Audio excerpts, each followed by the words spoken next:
Well, my dear, wonderful brothers and sisters, I want to welcome you to this day to, reflect upon what exactly is happening.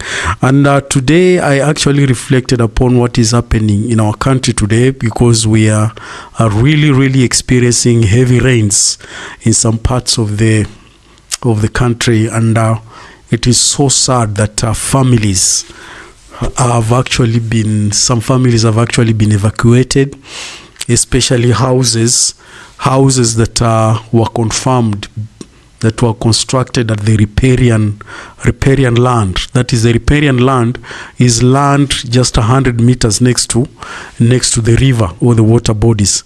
So as the rains are flowing, these rivers tend to expand, and some of the rivers that were actually diverted, now they are taking their original course, and it's really causing havoc. Because a lot of houses have been flooded and a lot of buildings have been flooded, including even malls. Some of these buildings were built outside the plans of the city council, that is the county council. And that this is the effect of somebody just bribing and then is allowed to construct a building in a wrong place. And now when nature demands, you find that it brings all this havoc, because it is so sad that some people who bought houses very expensively, now they are forced to move out of those houses, because first of all, the houses were constructed in a wrong place. Environmentally, the houses were constructed in a wrong place. It is actually a water catchment area. And now that the rivers are really breaking their banks, you find these people staying around there, they are actually affected. And without cause, they are forced to move. They are forced to move, and already they had paid their monies. They had paid their money. Some of them bought houses as much as 7 million Kenya shillings. Others have bought even over 20 million Kenya shillings, but now they are forced to move out of those houses, because the government is saying it's a riparian land, and more so also it's a flooded place, and they cannot actually survive staying in such an area. So it is so sad. And part of the news, this is just part of the news that it's being covered here. Let me just show you. Submerging homes, cutting off roads and disrupting livelihoods in areas like Syokimau, Kiambu and parts of Nairobi. Residents are now pointing to failed drainage systems and unchecked construction on riparian land as the crisis deepens. But even as emergency teams respond to incidents of stranded families and rising water levels, the Kenya Meteorological Service Authority is warning that heavier rainfall is expected to persist into the coming days, raising the risk of flash floods and landslides and further displacement. NTV's Ashley Atieno has the details. The rains have not relented, and neither has the destruction they leave behind. Across parts of the country, floodwaters are no longer just rising. They are taking over roads, homes, and entire neighborhoods, leaving residents stranded and exposed. In Katani, Syokimau, Machakos County, the impact was immediate. Floodwaters cut through sections of road, forcing motorists and border operators and passengers to navigate deep, stagnant waters at great personal risk. Residents were forced to wade through murky floodwater, shoes in hand, as they attempted to reach the other side of what became a submerged transport network. And inside the 360 apartments estate, the scale of flooding becomes undeniable. Residents here are not new to this. The estate flooded last year, and while management attempted to create a drainage system, it only worked temporarily, and today it failed. There have been days where I've had to you have to carry a change of clothes, you have to carry gumboots, you have to wear gumboots, and sometimes hata ukivaa gumboots maji bado inaingia mpaka ndani, and then you still get to the gate and it's the same scenario. And at the gate it's actually worse because the water that's at the gate is mixed up with sewage water, so that's obviously dangerous. Na unaona watoto wanataka kucheza but hawezi cheza. But the effects were felt beyond residential areas. Flooding in Syokimau spilled onto Mombasa Road, triggering a major traffic snarl-up that left motorists stranded for hours. In response, the Moja Expressway Company announced a temporary waiver of toll fees at selected expressway exits as water logging affected sections of the Mombasa Road. And in Muthaiga, Kiambu County, residents woke up to a similar scene. Homes flooded, rooms submerged, families scrambling, buckets in hand as they worked to clear water from their houses, while others struggled to save their belongings from destruction. In one home, furniture was placed on stones in an effort to keep them above the water, yet the flooding stretched from the kitchen to the toilet. Gavana tusaidie juu mvua imekuwa mingi na pato vitu zangu zimeharibika zote. Sina kitu sahihi, hata unga yenye nilikuwa nimenunua jana, sasa sina kitu yenye hata nitakula. Na venye mtumi sasa imeharibika. Hiyo ndio niko nayo. Hata sasa niko na stress juu vitu zangu zimeharibika.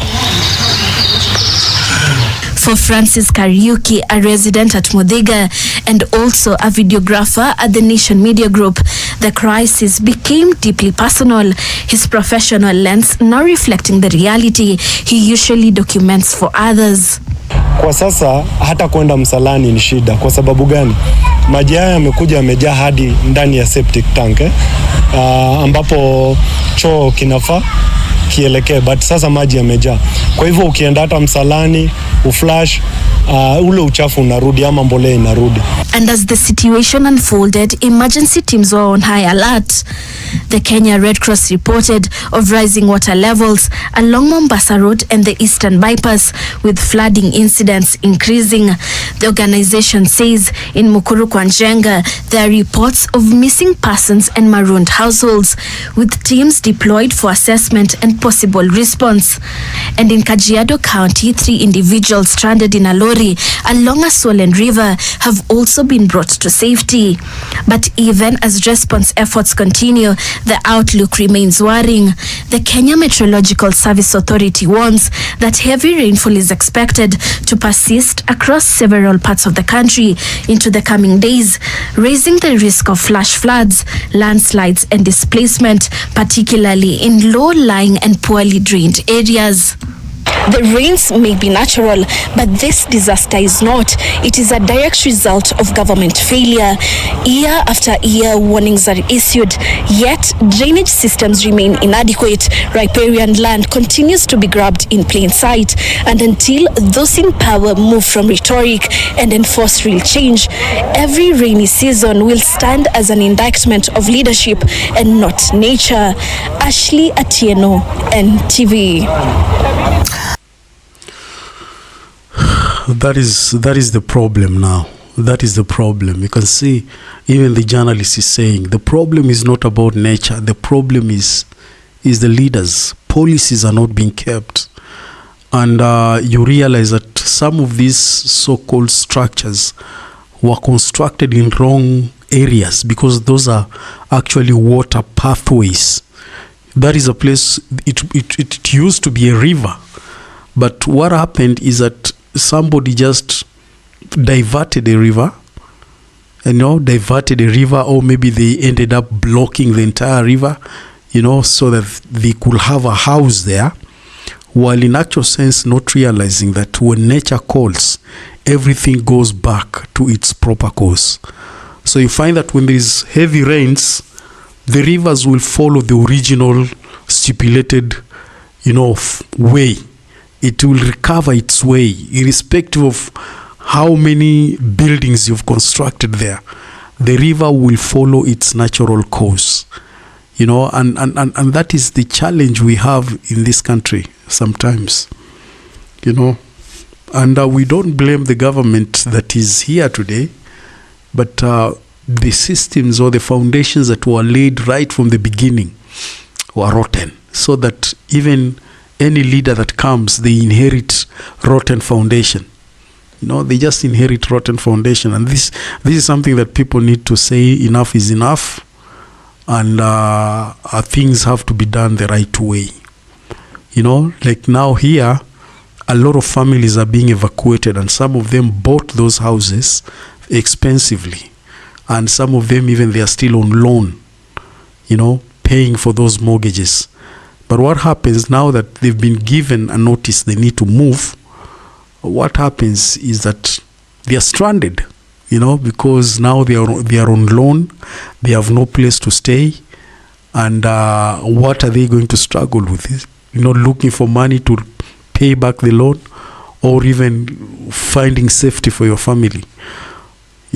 So that's why sometimes it is right to do things in the right way. It is always good to follow the due process. It's good to do things in the right way, because this idea of shortcuts does not help. Now look at what is happening. It doesn't help. People need to do things the right way, follow the right channels, understand when you're buying land, know where you are constructing your house. Is it a riparian land? Is it a land where it is prohibited for any structure to be there? So that you are never affected in future on such like things. A lot of us have been affected, but we still thank God that we are alive. And we also thank God for those wonderful brothers and sisters who are extending hands to help each other, so that they help these families find a place where they can put up for the night. What I want to say, thank you very much. God bless you. And for all of you, my wonderful brothers, be safe outside there. Be safe. We are praying for you. We are remembering you. Otherwise, thank you. God bless you. Looking forward to see you again next time. Thank you.